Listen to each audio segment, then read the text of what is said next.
अनेकांना जगण्याचा मार्ग सांगणाऱ्या, आयुष्याचं महत्त्व पटवून देणाऱ्या भय्यू महाराजांनी मृत्यूला का कवटाळलं? अशी काय मजबुरी होती की त्यांना हे जग नकोसं झालं?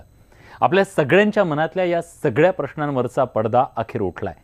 भय्यू महाराजांच्या भोवतीच्या मृत्यूचं चक्रव्यूह रचणारे गुन्हेगार समोर आलेत आणि त्यांनीच या सगळ्यावरचा पडदा उठवलाय.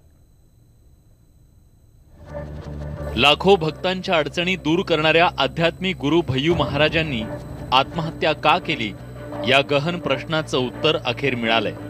जवळच्या व्यक्तींनी केलेल्या विश्वासघातानं आणि ब्लॅकमेलिंगला कंटाळूनच त्यांनी आत्महत्येसारखं टोकाचं पाऊल उचलल्याचं आता पोलीस तपासातून समोर आलंय. इस पूरे मामले में अभी तक 3 लोगों के विरुद्ध 306 आईपीसी का प्रकरण पाया जाता है. 306, 384, 120B इसका प्रकरण इसमें पाया गया है प्रथम दृष्टया. और इसमें 3 लोग, जो कि तीनों लोग कहीं ना कहीं उनसे नज़दीकी रूप से जुड़े थे, विनायक, शरद और पलक, इन 3 लोगों के विरुद्ध इसमें एक प्रकरण पंजीबद्ध किया गया है.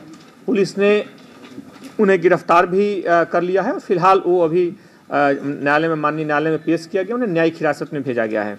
इस पूरे प्रकरण में मुख्य तौर पे जो नज़दीकी लोग हैं, जिनसे जो नज़दीकी व्यक्ति हैं, जैसे कि उनकी पत्नी और उनसे जुड़े हुए अन्य लोग, उनके बयान लिए गए हैं. और साथ साथ कुछ डिजिटल एविडेंस, जो कुछ मोबाइल से संबंधित जो चैट और कुछ और जानकारियाँ मिली हैं, उसके आधार पर ये पूरे साक्ष्य उपलब्ध हुए हैं और उसी के आधार पर ये कार्रवाई की गई है. याच साळसूद चेहऱ्याच्या पलक पुराणिकनं भय्यू महाराजांचा घात केल्याचा आरोप आहे. मुलीची केअरटेकर असलेल्या पलकनं महाराजांशी जवळीक साधून त्यांना जाळ्यात अडकवलं आणि त्यानंतर तिनं भय्यू महाराजांच्या विश्वासातील माणसांना हाताशी धरून लग्नासाठी ब्लॅकमेलिंग सुरू केलं. महाराजांनी लग्नासाठी नकार दिला आणि 17 एप्रिल 2017 रोजी आयुषी हिच्याशी विवाह केला. त्यामुळे चिडलेल्या पलकनं महाराजांना लग्न करण्यासाठी 1 वर्षाची मुदत दिली.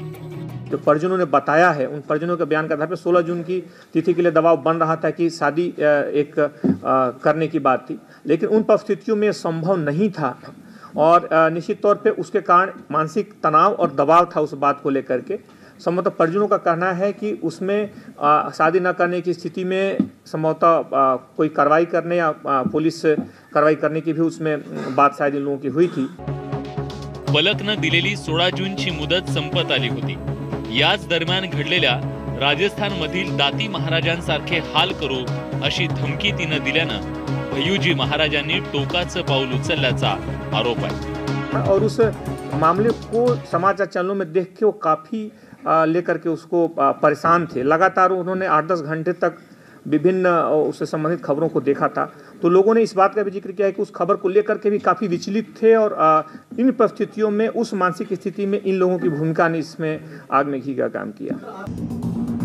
यातली धक्कादायक बाब म्हणजे भय्यू महाराजांनी आत्महत्या करण्यापूर्वी ज्या विनायकच्या हाती सगळी संपत्ती स्वाधीन करण्याची इच्छा व्यक्त केली, तोच विनायक भय्यू महाराजांचा विश्वासघात करत षडयंत्राचा भाग बनला होता, याची त्यांना पुसटशीही कल्पना नव्हती. वो निश्चित तौर पे काफ़ी भरोसा उस व्यक्ति पे करते थे, लेकिन जो तथ्य आए हैं, जो नज़दीकी लोगों के बयान आए हैं, जो उपलब्ध डिजिटल एविडेंस आए हैं, इससे लगता है कि उनको 2-3 लोगों के द्वारा लगातार इस हद तक उत्प्रेरित किया गया. एक वेळ शत्रूशी लढणं सोपं असतं, पण विश्वासू माणसांनीच पाठीत खंजीर खुपसत विणलेल्या चक्रव्यूहाला ते भेदू शकले नाहीत आणि म्हणूनच त्यांनी आत्महत्येतून स्वतःची सुटका करून घेतली.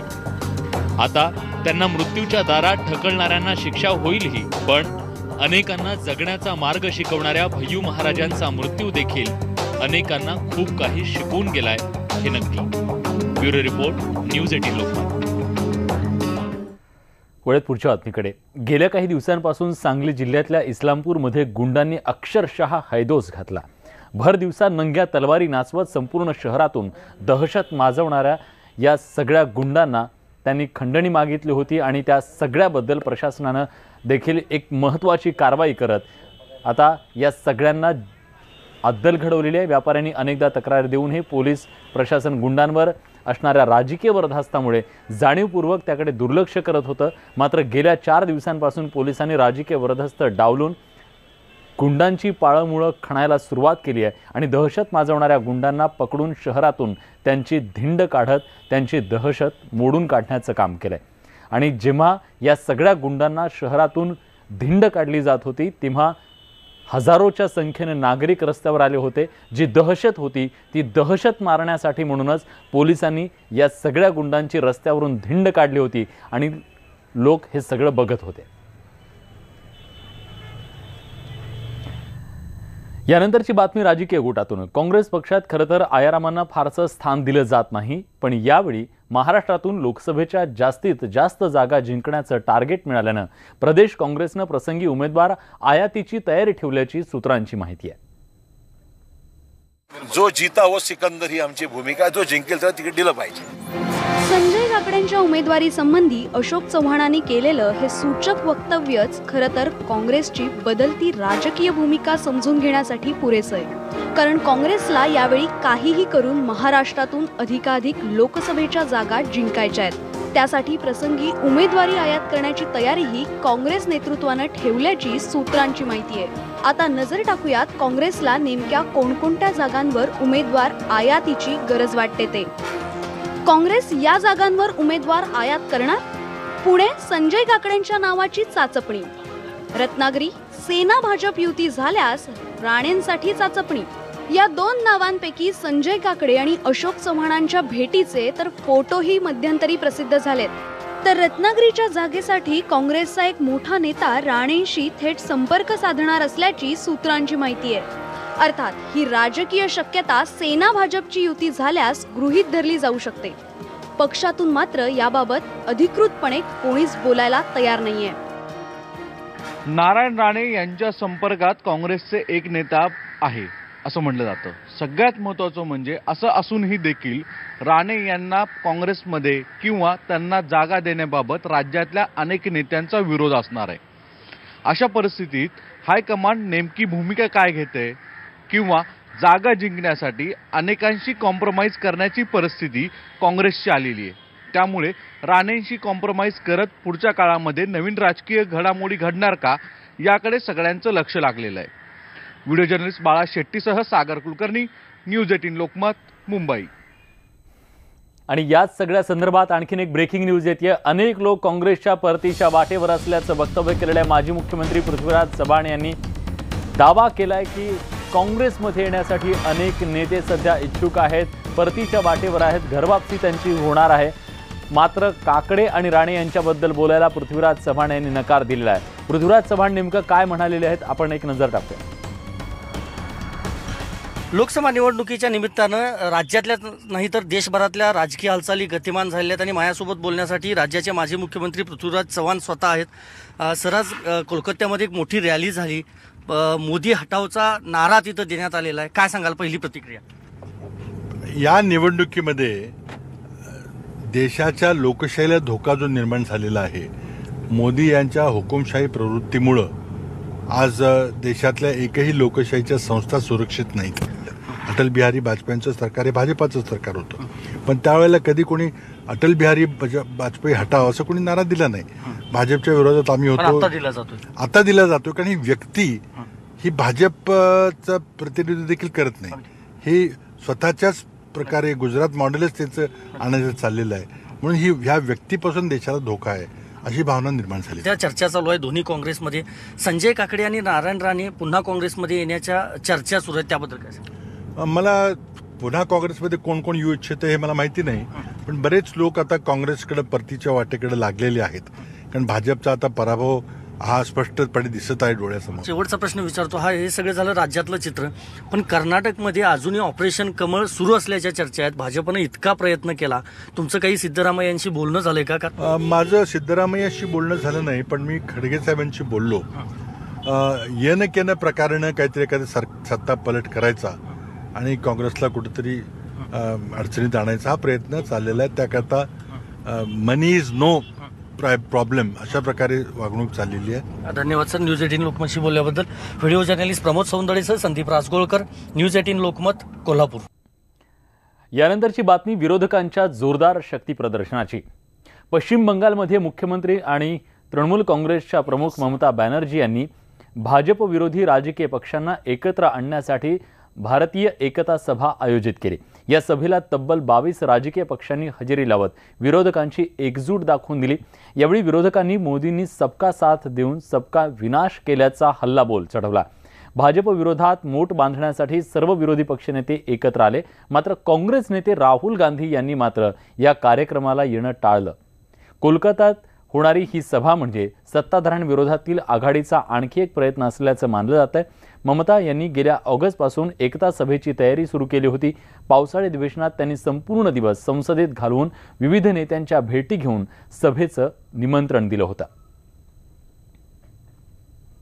मिलकर वायदा करना चाहते हैं, हम साथ रहेंगे, मिलकर आपके हितों की रक्षा करेंगे और इसी काम के लिए आज देश में जो मोदी सरकार है उसको परिवर्तित करने के लिए सब मेहनत करेंगे। यही भरोसा मैं आप लोगों को याद दिलाना चाहता हूँ और आप सभी के साथ लेकर इस देश में नई हुकूमत हम लाएंगे। अभिमानी शेतकरी संघटनेच्या वतीने नागपुरात शेतकरी कर्जाची वरात मुख्यमंत्र्यांच्या दारात या आंदोलनाला सुरुवात झाली आहे। संपूर्ण कर्जमाफी, शेतकऱ्यांना 1.5 पट हमीभाव आणि स्वामीनाथन आयोगाच्या शिफारसी लागू कराव्यात या मागण्यांसाठी हे आंदोलन सुरू आहे। यशवंत स्टेडियम इथून या आंदोलनाला सुरुवात झाली असून मुख्यमंत्र्यांच्या रामगिरी या शासकीय निवासस्थानाबाहेर हे आंदोलन धडकलं, मात्र त्याआधीच पोलिसांनी या मोर्चाला आडकाठी केली।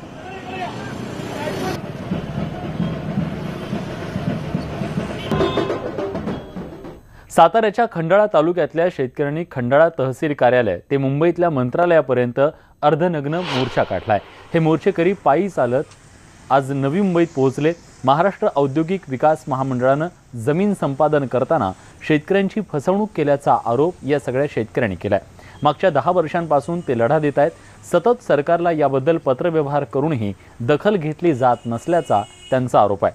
त्यामुळेच MIDC, कृष्णा खोरं आणि महसूल खात्याच्या विरोधात 9 गावातल्या प्रकल्पग्रस्तांनी अर्धनग्न मोर्चाला सुरुवात केली आहे। हा मोर्चा सोमवारी मंत्रालयावर धडकणार आहे। तिथंही न्याय मिळाला नाही तर जलसमाधी घेण्याचा इशारा आंदोलक शेतकऱ्यांनी केलाय। खरं तर हे सगळे जण चालत मुंबईच्या दिशेने निघाले। आणि यानंतर एक महत्त्वाची ब्रेकिंग न्यूज येते। बातमी न्यूज 18 लोकमतच्या दणक्याची आहे। कृषी कर्ज देताना महाराष्ट्र ग्रामीण बँक आणि बजाज अलायन्स अशा पद्धतीने शेतकऱ्यांची लुबाडणूक करतायत याच्याबद्दलचा एक व्हिडिओ समोर आला होता आणि त्याबद्दल आता सुभाष देशमुख यांनी स्पष्टीकरण दिलेलं आहे। सुभाष देशमुख यांनी कारवाईचा इशारा सुद्धा दिलेला आहे आणि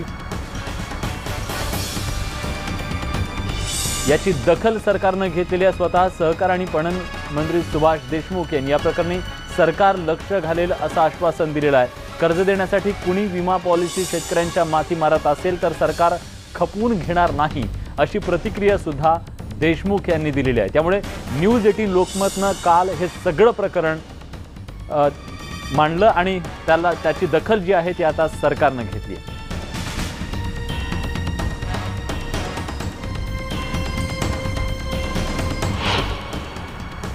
सरपंच, सरकार, कारभारी, बकासूर ही सगळी नावं ऐकली की डोळ्यासमोर येतो आपला ग्रामीण महाराष्ट्र। मात्र ही सगळी नावं आहेत पुण्यात मिळणाऱ्या विविध प्रकारच्या थाळींची। होय, पुण्यात मिळणाऱ्या या थाळींमध्ये आता रावण थाळीही सामील झालेली आहे आणि वडगाव मावळच्या हॉटेल शिवराजमध्ये ही रावण थाळी खवय्यांसाठी उपलब्ध करण्यात आली आहे। यामध्ये तब्बल 32 पदार्थ दिले जातात। त्यात मटण, कडकनाथ चिकन, मासे, बोंबील असे विविध मांसाहारी पदार्थांचा आस्वाद घेता येणार आहे। ही थाळी 9 ते 10 व्यक्तींसाठी असून ती चौघांनी फस्त केली तर तुम्हाला 5,000 रुपयांचं बक्षीस तर 3,600 रुपये हे थाळीचं बिल सुद्धा माफ केलं जाणार आहे। त्यामुळे हिम्मत असेल तर हे चॅलेंज स्वीकारायला काहीच हरकत नाही। आणि याच बातमीसोबत बुलेटिनमध्ये आपण इथेच थांबतोय। ताज्या घडामोडींसाठी बघत रहा न्यूज 18 लोकमत।